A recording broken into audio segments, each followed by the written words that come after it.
I'm the bad guy for refusing my father-in-law a speech at our wedding. Let's start by saying my wedding plannings has not been smooth. Problems with my in-laws. And the last time I spoke with my mother-in-law was when she told me I've ruined her family a month ago because I confirmed with my sister-in-law that she will not be a bridesmaid after she pulled out of being a bridesmaid in a fit of anger unrelated to me. They have shown their true colors and broke their relationship with me and my husband. We're planning to move to Paris in a few months to get away from all the stuff that's making us unhappy. My father-in-law I'm okay with.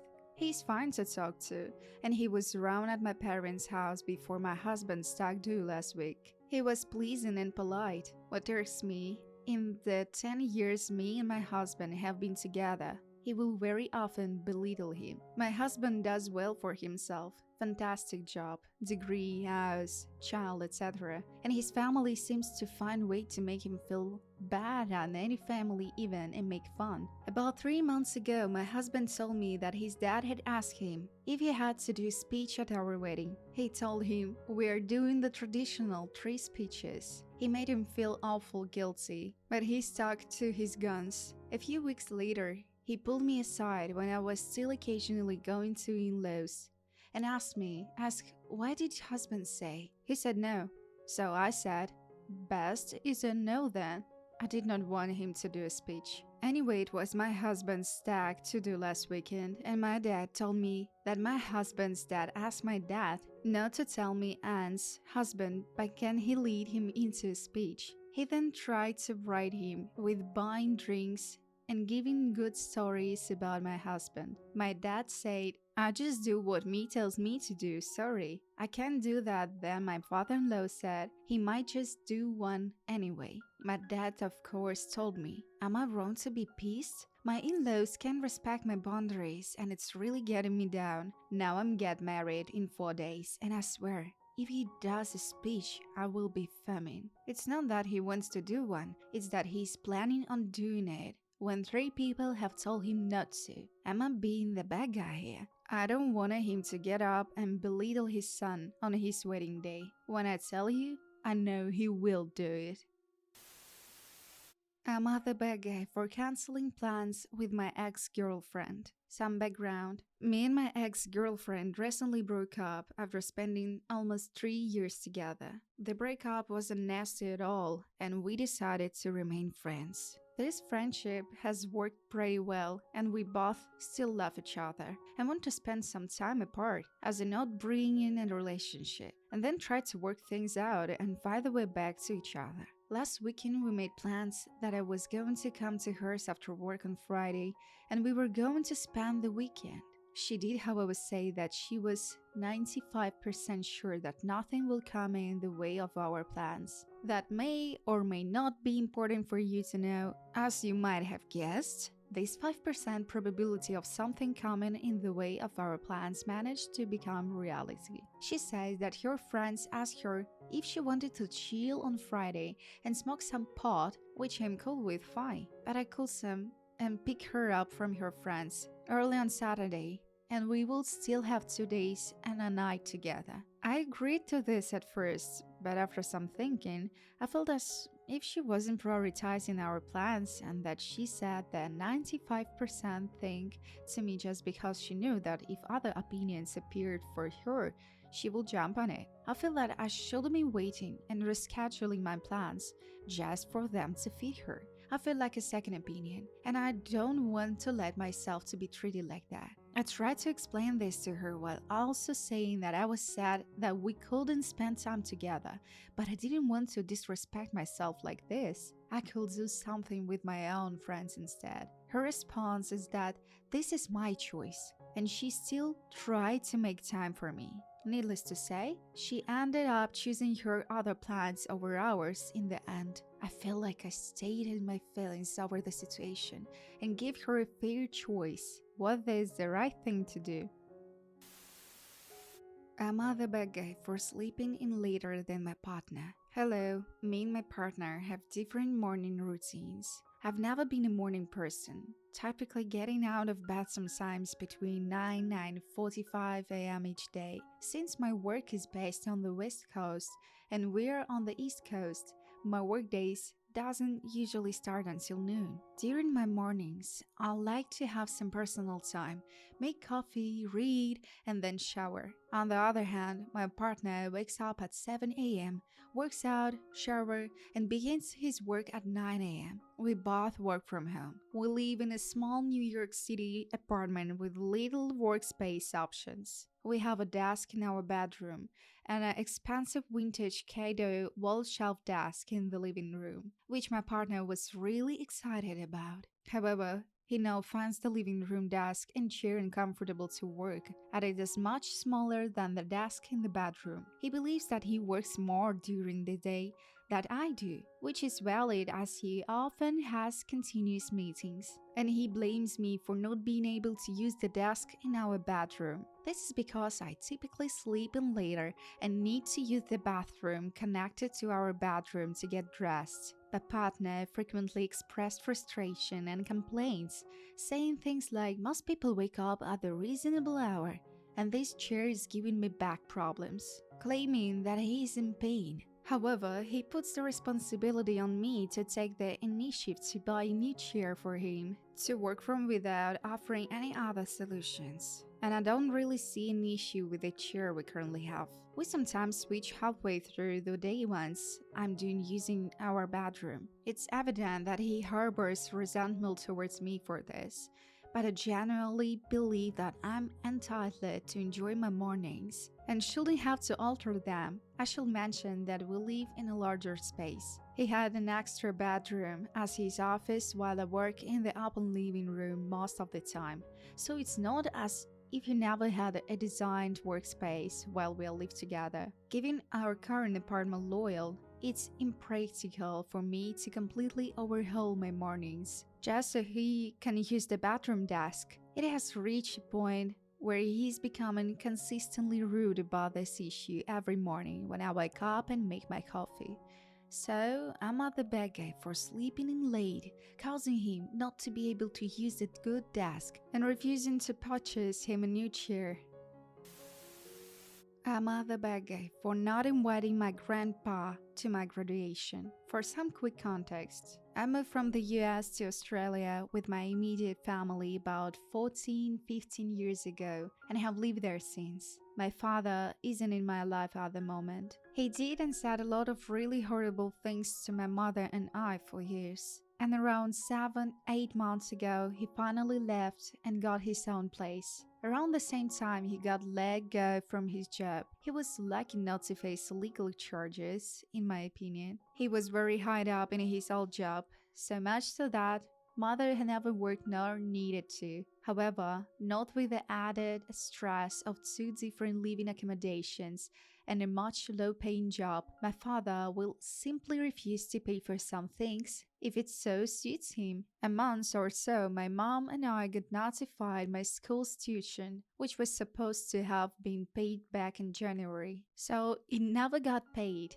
And when contacted about it, my father refused to pay for it. I work at Macca's and have done so for over 2 years, so I have quite a bit in my savings. So I told my mother that she could just pay my attention using my savings since there wasn't really another opinion. This made my father really mad, and he accused us both of trying to make him look bad. And in response, he got his father, my grandfather, to transfer the money from the US to my mother to pay me back. My dad is still quite close to his dad. I know that he sent him money for his new place many times, and he sent me like $20 on my birthday. A couple weeks later, my mom told me that my grandpa had said he wanted me to come fly all the way out to Australia to see my high school graduation, which I guess can be nice. But I didn't understand why he would want to. We keep missing mortgage payments because my father won't transfer the money when he has it.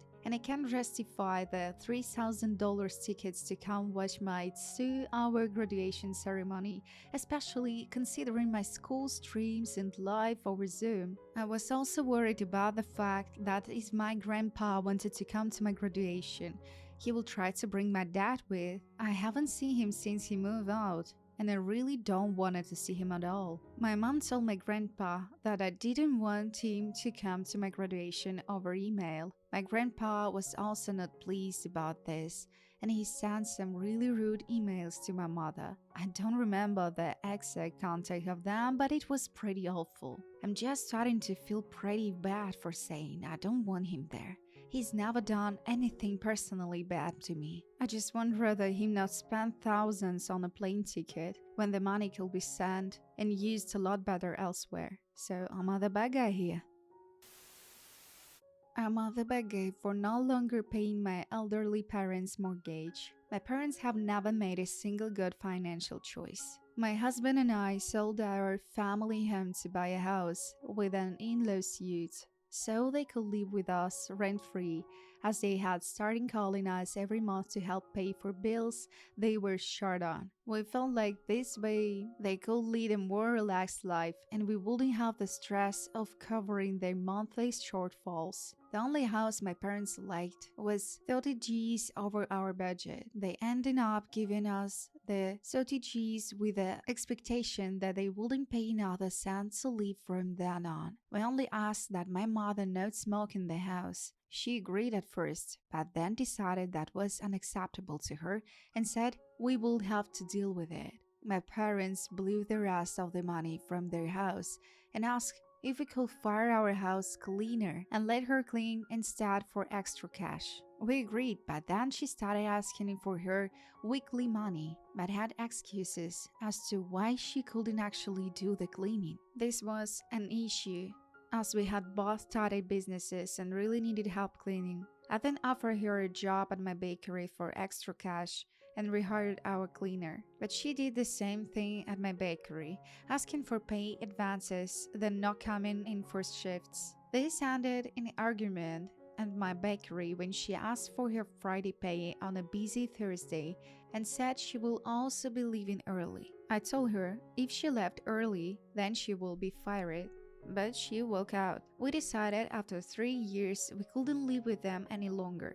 We said we will buy a different home from them with a basement we could rent out to help cover the mortgage so they could live in the main house for free. My mother was livid at the idea. She didn't want anyone to think they were broke. Instead, they found a mobile home next door to my uncle that they will be happy to live in. We couldn't rent any space out to help cover costs, but it was a lot cheaper than a whole other house. We agreed and paid their mortgage every month for 17 years. And now, in their late 80s, with significant health issues, they needed more daily care and help. We offered to sell the mobile home and get a new one to put on our property, where we could offer more help. They were on board, but once it's there, 30 G's from the sale, we should get $200,000 from their home. A new home is going to cost about $300,000. So any money they take will mean us paying more to get them restituted.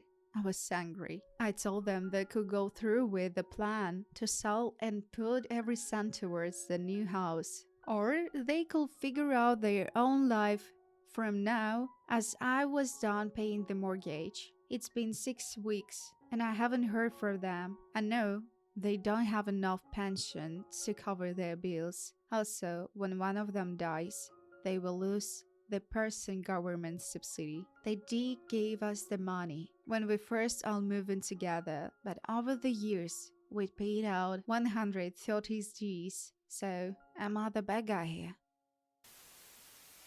Am I the bad guy for not giving my siblings toilet paper? I'm living here with my mom and 2 siblings. I have a sister and a brother, and we all still live at home. I am the only person besides my mom that pays bills. I pay for the internet and my mom handles the rest of the bills. My siblings do not pay bills in this house. My brother doesn't do anything around the house except playing his music loud and sit around all day. On the other hand, my sister has voiced having financial issues for the past 2 years, which is why she doesn't pay any bills. Truthfully, I'm over it. No, I don't mind paying the bill at all, since I'm adult, and it's the last I could do. But I do not understand why my mom will not encourage these two to take on bills as well. I'm a full-time student and I'm a full-time worker, and they get to just be while I'm busting my butt off.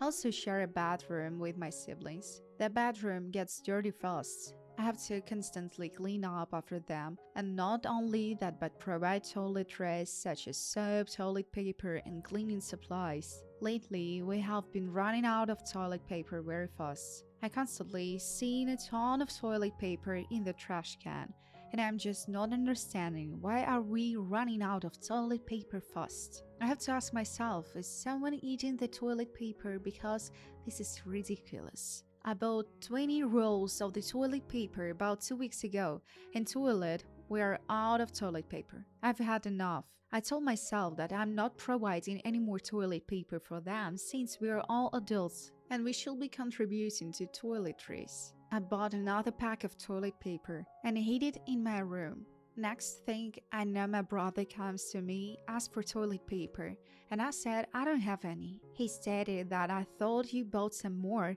I then said I did, but it's not for you. I told him he needs to get a job in the nicest way possible. I explained to him that we are older now, and it's not right that you do nothing in the house. He doesn't even take out the trash. It's either me or my mom that takes out the trash. Shouldn't a man take out the trash? Oh my goodness.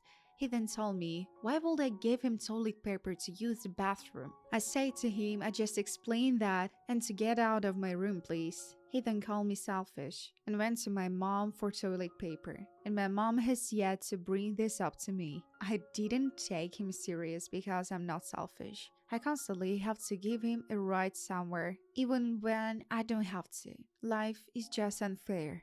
I'm tired of taking care of other people. I'm already planning to move out the next year because I'm tired of living with other people. Am I the bad guy for doing this? Am I the bad guy for jokingly stating that my wife was married to me without her consent? Okay, so this story starts with a college. Let's girl Jane interrupting my conversation with another colleague to remain unnamed.